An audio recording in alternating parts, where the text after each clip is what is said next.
Addition reactions of chlorine, हम chlorine के मजीद addition reactions देखेंगे, लेकिन इस बार हम कुछ केमिकल कंपाउंड्स के साथ क्लोरीन के एडिशन रिएक्शन देखेंगे।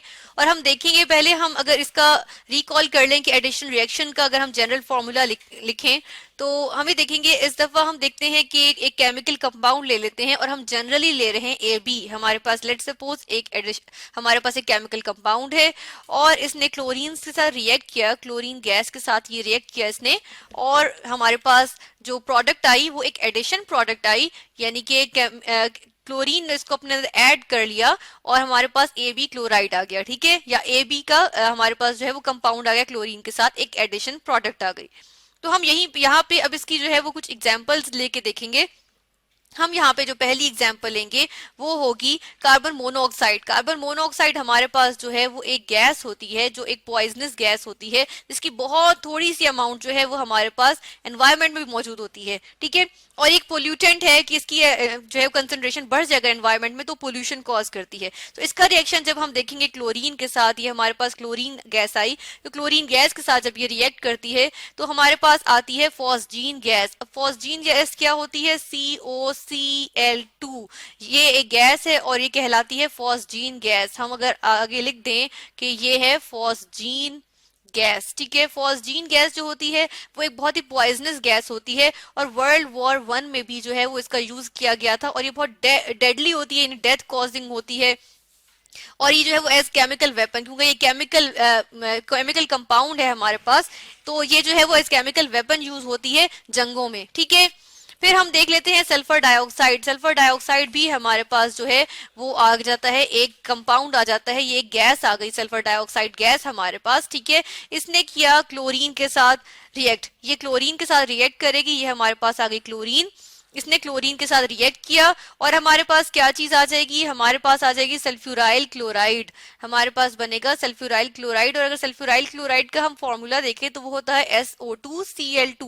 ये हमारे पास आ गई sulphuryl chloride, SULPHURYL, sulphuryl chloride, chloride, ठीक है। ये है हमारे पास सल्फ्यूराइल क्लोराइड बन गया हमारे पास क्लोरीन से सल्फर डाइऑक्साइड के रिएक्शन पे, ठीक है। यानी कि हमारे पास एक क्लोराइड आ गया एडिशन प्रोडक्ट के बाद। उसके बाद हम देख लेते हैं रिएक्शन, एक हम ऑर्गेनिक कंपाउंड ले लेते हैं। हम यहाँ पर इथीन की बात कर लेते हैं, इथीन जो कि एक अल्कीन है। तो इथीन की अगर हम बात करें CH2 डबल बॉन्ड, अल्कीन्स में हमारे पास क्या होता है? डबल बॉन्ड होता है, एटलीस्ट एक डबल बॉन्ड होता है हमारे पास, ठीक है। ये हमारे पास जो है वो इथीन आ गया, इसको हम इथीन कहते हैं, ETHENE, इथीन एक अल्कीन है जो 2 कार्बन एटम से बना हुआ जो अल्कीन होता है उसे इथीन कहते हैं। यहाँ पे हमारे पास डबल बॉन्ड आया और इसका अगर रिएक्शन देखें, ये हमारे पास गैशियस फॉर्म में है और इसका अगर हम रिएक्शन देखें क्लोरीन के साथ, ठीक है, क्लोरीन गैस के साथ इसने रिएक्ट किया और हम देखते हैं कि क्या हमारे पास जो है वो इसका जो है वो रिएक्शन आएगा, हमारे पास इसका क्या प्रोडक्ट बनेगा। तो हम प्रोडक्ट देखें तो हमारे पास बन जाता है क्लोरीन इसके अंदर एड अप हो जाती है, ठीक है। किस तरह से एड अप हो जाती है कि ये जो हमारे पास डबल बॉन्ड है ये ब्रेक हो जाता है। हम ये डबल बॉन्ड किस तरह से ब्रेक होगा कि कार्बन के साथ एक हाइड्रोजन यहाँ लगा हुआ था, ये एक अब इसका एक जो डबल बॉन्ड है वो ब्रेकअप हो गया। क्या हुआ? यहाँ पर हमारे पास हम इसका बॉन्ड थोड़ा सा छोटा बनाते हैं कि ये जो है वो एक हाइड्रोजन के साथ हुआ, दूसरा हाइड्रोजन भी मौजूद था, इसका भी दूसरा हाइड्रोजन मौजूद था, ये इसके CH2 कंप्लीट है। एक इसका जो डबल बॉन्ड है वो यहाँ से रिमूव हो चुका है और उसके बजाय हमारे पास यहाँ पे क्या हुआ है? हमारे पास यहाँ पे एडिशन हो गई है क्लोरीन की, ठीक है।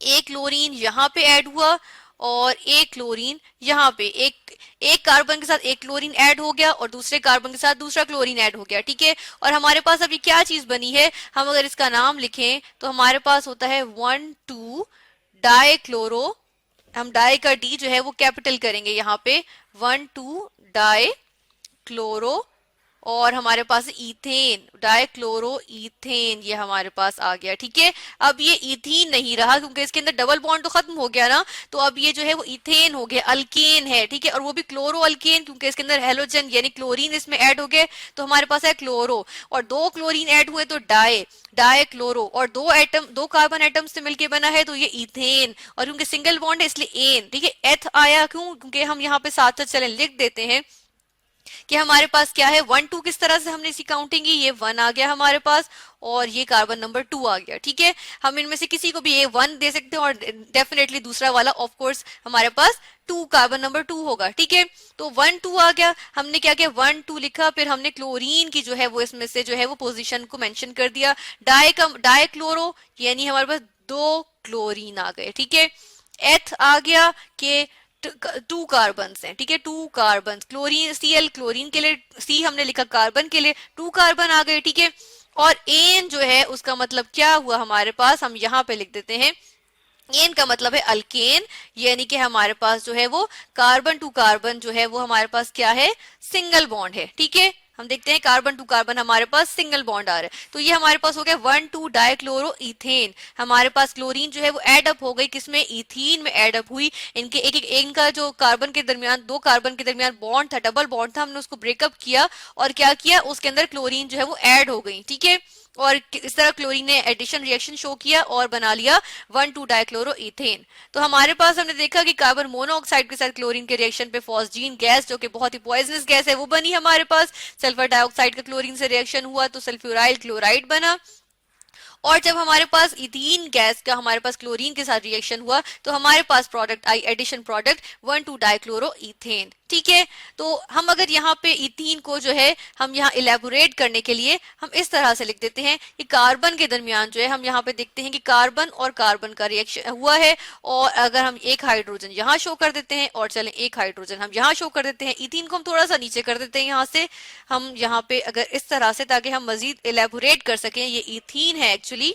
ठीक है, ये इथीन है और इस वाले हम हाइड्रोजन को भी जो है वो इलेबोरेट करके हम खोल के लिख देते हैं। ठीक है, ताकि हम लोग को जो है वो समझ आए कि हम जो है वो किस तरह से इसकी जो है वो इसका डबल बॉन्ड टूट के और इसके अंदर क्लोरीन ऐड हुई है। ठीक है, तो ये हमने आज देखे हैं कुछ केमिकल कंपाउंड्स के जो है वो एडिशन रिएक्शन जो है वो क्लोरीन के साथ।